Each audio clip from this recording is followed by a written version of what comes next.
Olá, turma, sejam bem-vindos a mais uma videoaula.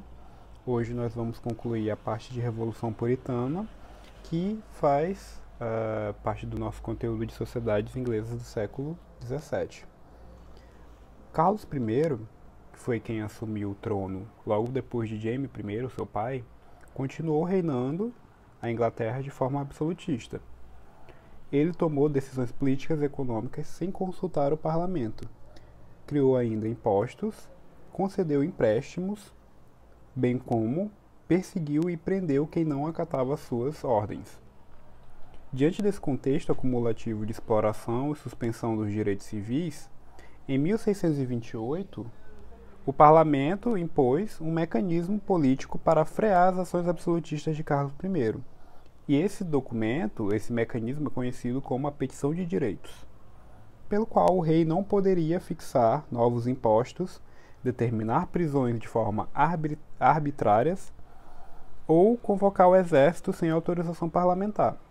Ou seja, essas medidas visavam controlar esse processo centralizador de Carlos I. A resposta, entretanto, que Carlos I vai dar ao parlamento vai ser justamente o seu fechamento no ano de 1629.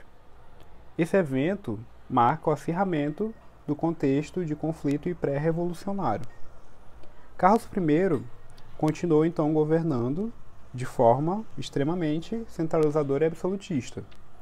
Ele tomou decisões cada vez mais impopulares e fez uso também do poder militar para impor a sua religião, o anglicanismo, lembra? Que é justamente a religião oficial do Estado, às demais populações. Essa medida começou a provocar constante descontentamento desde os camponeses mais simples até os burgueses mais ricos. Então, outro evento que foi agravante para a crise foi também a intervenção de Carlos I na Igreja Presbiteriana da Escócia.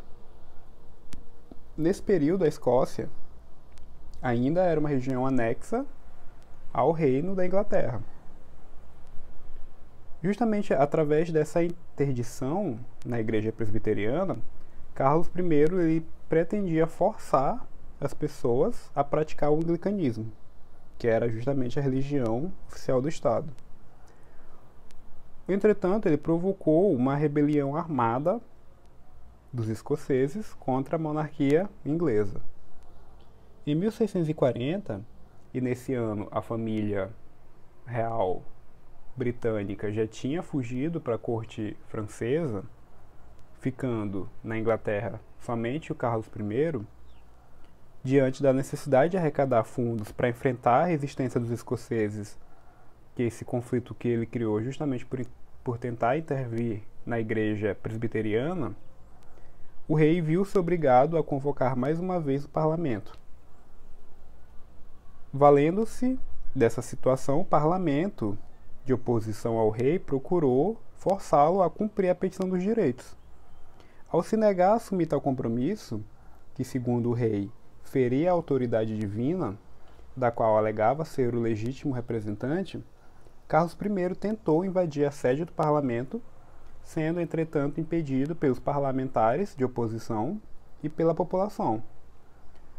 Entretanto, esse jogo de forças, que estava já pronto para ebulição entre o rei e o parlamento, acabou por levar a população a uma guerra civil, o que quer dizer que havia gente que apoiava as ações do Carlos I e também muitas pessoas que já estavam extremamente descontentes com as ações do rei. Nesse contexto, dois grupos políticos armados se definiram. De um lado, a gente vai ter os cavaleiros, os quais vão apoiar, vão ser fiéis ao rei, e de outro lado os cabeças redondas, que tem esse nome em razão do corte de cabelo que usavam, que eram aliados aos parlamentares e à oposição ao rei Carlos I. Inicialmente, os cabeças redondas eles vão sofrer derrotas. Contudo, quando eles passam a ser liderados por Oliver Cromwell, membro da pequena nobreza puritana, eles começam a conquistar grandes vitórias. Cromwell organizou um exército diferente, que chamou de New Model Army, ou Exército Novo. Nesse exército, que foi patrocinado pelos burgueses, era estimulada a participação democrática dos soldados, o que contribuiu para que eles entendessem as razões da sua luta, né? Justamente por essa questão de serem vistos com extrema bravura, eles também foram conhecidos como Ironsides, ou Costelas de Ferro. Derrotado, o rei ele vai fugir para a Escócia, que mais tarde vai ser entregue pelos escoceses ao exército de Cromwell. Vai ser julgado e condenado no ano de 1649, mesmo ano no qual ele é decapitado. E a partir desse processo, consuma-se o êxito dos calvinistas mais radicais, os puritanos, que queriam justamente a implementação de uma república, sendo a maioria deles comerciantes e pequenos proprietários. Enfim, membros da classe da burguesia, cada vez mais influentes naquela sociedade. Nessa imagem que está aparecendo, que é o quadro intitulado Execução de Carlos I, em 30 de janeiro de 1649, utilizando a técnica óleo sobre tela, o artista John Winthrop mostra a participação do povo na execução de Carlos I.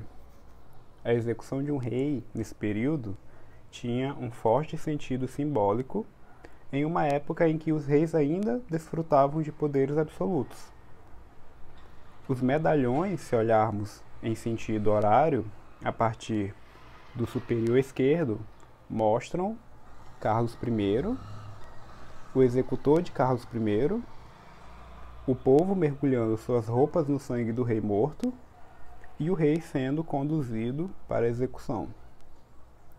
Observamos aí que o rei ele aparece tanto como carrasco, segurando o machado e a cabeça do executado, quanto como condenado à morte. A intenção do artista foi justamente demonstrar que o rei ele morreu em razão dos demandos do próprio governo. Então assim a gente encerra essa parte de Revolução Puritana, certo?